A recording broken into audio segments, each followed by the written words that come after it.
Et du coup, s'il y a des gens qui ont des doutes, ça ne pas si leur pied il est malade ou pas, ils peuvent vous envoyer des photos. À Camopi, parce que tous les abattis sont contaminés par la maladie du manioc. Donc il y a une année qui est perdue. C'était du gâchis total, quoi. Tu fais quelque chose pour essayer de nourrir ta famille, tes enfants, tes proches.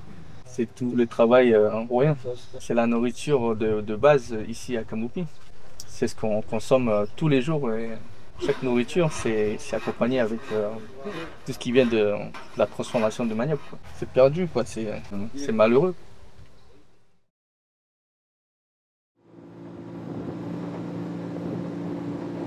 La Fredon Guyane, c'est une association qui travaille sur la santé des végétaux et notamment qui travaille sur les maladies émergentes comme la maladie du manioc qui est en ce moment en Guyane.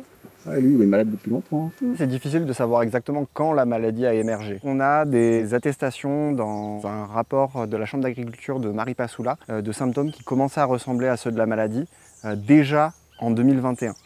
Les premières remontées de terrain viennent vers nous début 2022 à peu près. L'alerte était d'autant plus forte que les populations commençaient à vraiment souffrir de cette problématique manioc et que les prix du couac augmentaient d'une manière un peu délirante. Assez rapidement, la direction de l'agriculture, le service de l'alimentation, qui est notre partenaire et financeur direct, s'est tourné vers la Fredon Guyane. Notre mission principale au début, c'était de mettre un nom sur cette maladie, d'identifier le pathogène exact. En tant qu'institut de recherche, on a mis en place des coopérations avec les chercheurs de l'Embrapa côté brésilien. Ils ont la même maladie. Et ensuite, on a accompagné quelques prospections avec la Fredon. Et la mission qui a permis de mettre un point d'arrêt à la recherche de la pathologie, c'est une mission qui s'est déroulée en avril 2024 avec le soutien du CIAT qui est basé en Colombie et en Asie du Sud-Est. C'est là que très rapidement, ils ont pu venir sur place. On a pu confirmer que c'était bien le même pathogène que celui qu'on retrouvait en Asie du Sud-Est, à savoir un champignon du genre Ceratobasidium. Mais c'est une maladie qui est assez récente puisqu'elle a moins de 10 ans à l'échelle mondiale. Donc il n'y a pas encore de traitement. Les feuilles sortent en rosette et donc ça fait une espèce de petit balai. On appelle ça balai de sorcière. On a été sollicité par la CTG. On nous a demandé de monter un projet en urgence pour essayer de répondre à la problématique sur le manioc. C'est dans ce cadre-là qu'on a monté un projet qui s'appelle Sanimanioc. La mission qu'on mène actuellement à Camopi et dans les autres communes de Guyane, elle a un double objectif. Le premier objectif, c'est de la sensibilisation. On essaye de montrer aux planteurs comment la reconnaître, de leur montrer les pratiques qui permettent d'endiguer la maladie avant que ça dégénère. Et tout ce qui ressemble à ça, donc avec des balais de sorcière, comme on le voit là, on arrache le bâton entièrement et on brûle tout. La deuxième chose, la direction de l'agriculture nous commandite une cartographie sur l'ensemble du territoire de la présence du pathogène Ceratobasidium. Le champignon il s'est propagé partout en Guyane, on en retrouve sur toutes les communes, on a des remontées régulières de gens qui aperçoivent les symptômes sur leurs abattis. Chez Liane, on a fait de la prospection comme on fait d'habitude. On avait la malchance d'avoir des symptômes directement sur place, sur des pieds de manioc. On leur a montré comment les reconnaître, réexpliquer comment lutter contre la pathologie le plus rapidement possible et comment s'approvisionner en boutures saines. On leur a demandé l'autorisation de prélever des échantillons. On est allé dans mon terrain, on a vu les maniocs. Pour moi, c'était en bon état, ils n'ont pas de maladies. Et lorsqu'on était allé voir d'autres abattis, il y avait cette maladie-là. Et il y avait même des feuilles jaunes qu'ils ont envoyées sur Cayenne pour faire des tests. La dernière, j'ai perdu la moitié, j'ai perdu pas mal de 3 variétés de manioc en fait. Après, on a reçu des affiches, on a vu comment on réagit pour enlever les tiges qui sont mortes. Et moi, dans mon abattis, ça a été touché que la moitié. Parce que j'avais réagi assez vite et puis c'est pour ça que j'ai réussi à sauver mon abattis. Je pense qu'il faut expliquer aux habitants qu'ils puissent connaître aussi. Petit à petit, ils font ça, mais il y a certaines qui perdent beaucoup. Dès le départ, avant qu'on sache quelle était la maladie exactement, on a rencontré des producteurs de manioc pour savoir quelles étaient les principales difficultés qu'ils rencontraient. Et ce qui revenait systématiquement, c'était le manque de bâtons. Ce qui est important, c'est de commencer une culture avec des boutures saines. On s'est vraiment concentré sur une technique de multiplication qui permettrait de relancer la production de boutures et qui serait adaptée et adaptable, facile à mettre en place pour éviter la circulation de boutures, parce que c'est l'une des causes aussi de la diffusion de la maladie. On a récupéré des bâtons de manioc qu'on a fait tester puisqu'il y a des maniocs qui peuvent être asymptomatiques mais être malades. Donc pour ça, on récupère des échantillons au niveau des feuilles qui vont être ensuite envoyés par avion, dans ce cas-là à Cayenne, pour ensuite faire une extraction d'ADN et une PCR pour qu'on soit sûr que le bâton qu'on va planter dans la chambre de multiplication est sain. Ensuite, on a construit cette chambre thermique avec des matériaux qu'on a fait venir du littoral mais qui pourraient très bien être adaptés avec des matériaux sur leurs abattis, à l'exception de la bâche qu'il faut faire venir. Et ensuite, on a réalisé des micro-boutures. On a désinfecté et planté.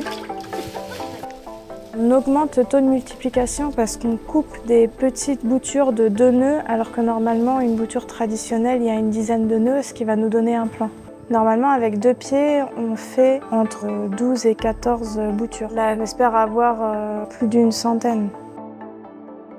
On espère aussi avec ce nettoyage avoir une augmentation des rendements parce que la technique que l'on a adaptée permet l'assainissement principalement des virus et des bactéries. La petite serre que les salariés ont construit ici dans le chantier de Liane, ça va vraiment nous servir à nous déjà à faire développer les tiges saines, les différentes variétés. Et on va classer, je pense, les tiges de manioc sur ceux qui fonctionnent bien, sur ceux qui ne fonctionnent pas. Et puis après, on va les planter en plein champ. Et le plein champ, nous-mêmes, on va le travailler avec les salariés dans le chantier, au niveau hygiénique aussi, pour ne pas contaminer. Des abattis plus loin. On est des Amérindiens, on cultive depuis très longtemps, certes. Mais avec les problèmes qui est arrivé, ça se cultive plus comme avant. Avec l'aide du CIRED, moi, j'en profite vraiment pour pouvoir être investi, être à l'écoute de tout ce qu'ils proposent et de trouver des solutions pour pouvoir développer des souches saines de manioc. On a passé le protocole de suivi et on reviendra dans 3-4 mois planter ces mini-boutures qui ensuite donneront des boutures traditionnelles, donc des bâtons que l'on plante directement au champ. Dans tous les cas, le projet Sani-Manioc, c'est une porte d'entrée pour d'autres projets de recherche. C'est pas seulement Camopi, on a fait aussi Irakubo, Saint-Laurent, Saint-Georges, Maripasoula. On a pris un point focal, en fait, une structure, une personne qui nous permettait d'accéder à un maximum de personnes qui pourraient ensuite faire un point relais pour diffuser les informations. Donc là, on s'est associé au chantier d'insertion Liane. Si nous-mêmes on apprend, on peut retransmettre aux gens qui ne savent pas faire. Et même montrer aussi, peut-être leur faire venir sur le chantier pour leur montrer comment on a fait pour produire une bouture saine de manioc, vraiment. Mais pas forcément faire venir des boutures d'ailleurs. Déjà essayer de produire déjà des choses saines ici. La maladie du manioc s'est propagée à peu près sur tout le sol guyanais. Ça a vraiment fait des faillites dans des familles, dans des villages, partout, parce que le manioc, c'est notre pain, on va dire. Sans la casse, déjà, on ne peut pas faire le petit-déj, que nous, on appelle le takaka ici. Et le couac aussi, tout ça avait disparu, ils étaient tous en stress en Camopi. Et vraiment, il y a des gens qui essayent, ils essayent des expériences, ils essayent de faire des abattis plus loin, dans des forêts, là où aucune plantation n'a été faite avant et tout. Les abattis qui sont hyper loin, c'est quand même touché. C'est ça qui est le pire. On a besoin d'essence aussi pour aller loin et revenir. Et l'essence, c'est très cher. Et si l'abattis est malade très loin, t'as tout perdu, quoi. Il y en a même des dames qui pleurent pour leur abattis. Parce que c'est imaginable, quoi. Il y a certains qui ont perdu espoir, franchement. Mais il y a certains qui gardent toujours la foi pour pouvoir quand même essayer de voir ce que ça va donner, quoi. On a réalisé avec l'équipe 16 prélèvements cette semaine. La gravité est assez hétérogène. Il y a des gens que ça impacte relativement modérément. Ils vont quand même réussir à récolter. Et il y a des gens que ça impacte très sévèrement. Là, les prélèvements que j'ai fait ce matin, notamment, c'était chez des gens qui ont perdu quasiment 100% de leur abattis en manioc et 100% de leur production. Les gens que j'ai rencontrés qui avaient un travail à côté, ils sont sortis en achetant du manioc ou en achetant du couac. Ceux que j'ai rencontrés et qui n'ont pas d'emploi, c'est beaucoup plus compliqué d'être résilient. C'était vraiment une précarité. La préfecture s'était engagée de nous ravitailler des denrées alimentaires. Et on était dans un état c'était critique, c'était en urgence aussi. Finalement, ça s'est annulé parce qu'il y avait la période de la sécheresse aussi, donc ils ont priorisé la sécheresse. C'est juste en face avec la voisine qu'on part se prendre des bâtons de manioc ou des maniocs, des cramaniocs, des choses comme ça. C'est pas tout le monde qui a de l'argent non plus. Après, il faut faire attention parce qu'au Brésil aussi, il y a la maladie. À Oiapoque, il y a la maladie. Depuis l'arrivée de la maladie, le couac est passé de 4 € le kilo à 10 € le kilo. Un manioc contaminé par la maladie, sa qualité va être moindre. Il y a beaucoup de personnes, et notamment des jeunes, qui ne se lancent même pas dans l'initiation du premier abattis, puisqu'ils n'ont pas envie de prendre du temps et de perdre de l'argent pour ne pas en tirer des récoltes. Si c'est perdu comme ça, c'est malheureux parce que pendant des cérémonies, tout ça, on a besoin de gâcherie. C'est de l'alcool traditionnel. Donc, pour être connecté à la nature, pour être connecté spirituellement avec tout l'entourage, c'est quelque chose qui est essentiel pour notre communauté. J'ai peur qu'on perde notre identité si on perd nos maniocs parce qu'il y aura la vannerie, mais on va servir à quoi? Il y a une partie qui va s'effacer. Dans ma culture, on a bâti, c'est donner un exemple à ses enfants, à dire que oui, tout ne peut pas s'acheter. Tu peux aussi faire des trucs pour toi-même, que c'est un peu compliqué à aller acheter sur quelqu'un. Et c'était pas mon but non plus. Je vais essayer de faire avec ce que j'ai, de récupérer certains qui sont pas malades aussi chez moi et de les replanter.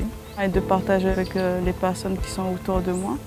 L'abattis fait partie intégrante de la culture des différents peuples amérindiens. Ce serait dramatique que la nouvelle génération abandonne l'abattis, ce qui induirait potentiellement des transitions alimentaires, des transitions de pratiques, potentiellement des risques de santé. J'ai un projet de solidarité. J'aimerais bien faire un abattis, mais avec des habitants, brûler, nettoyer ensemble et planter ensemble. Un gros maillot. Un gros maillot de cette manioc qui va être poussé, donc ça sera dédié pour tous les villageois. Faire une réserve de bâtons aussi, pour réutiliser finalement plus tard. Et le fait par exemple de faire des parcs à bois, rassembler la diversité de l'abattis au sein d'une mini-collection détenue par le planteur ou par le village, ça permet, en cas de catastrophe, d'avoir une arche de Noé qui permette de refournir du matériel végétal. Ce que ça demande par contre, c'est du transfert technique et de l'accompagnement. C'est aussi du financement parce qu'il y a des salaires derrière. Camopi, c'est un site isolé. Des fois, c'est un peu compliqué au niveau de la logistique et tout. J'ai toujours eu plaisir d'être en contact avec des gens qui sont de l'extérieur, qui sont prêts à nous aider, faire des échanges. Ça nous est souvent revenu le fait qu'ils se soient sentis délaissés face à cette crise qui les touche directement. On a monté un groupe WhatsApp pour échanger sur le suivi, mais aussi répondre aux questions. On va revenir d'ici 3 à 4 mois pour faire la plantation en plein champ des mini-boutures. Je comprends qu'il y a certains villageois qui sont un peu pressés. Ça va prendre du temps, c'est du travail pour produire cette tige saine. La meilleure des choses, c'est vraiment de continuer, de garder la foi, je dirais. Ça va s'améliorer.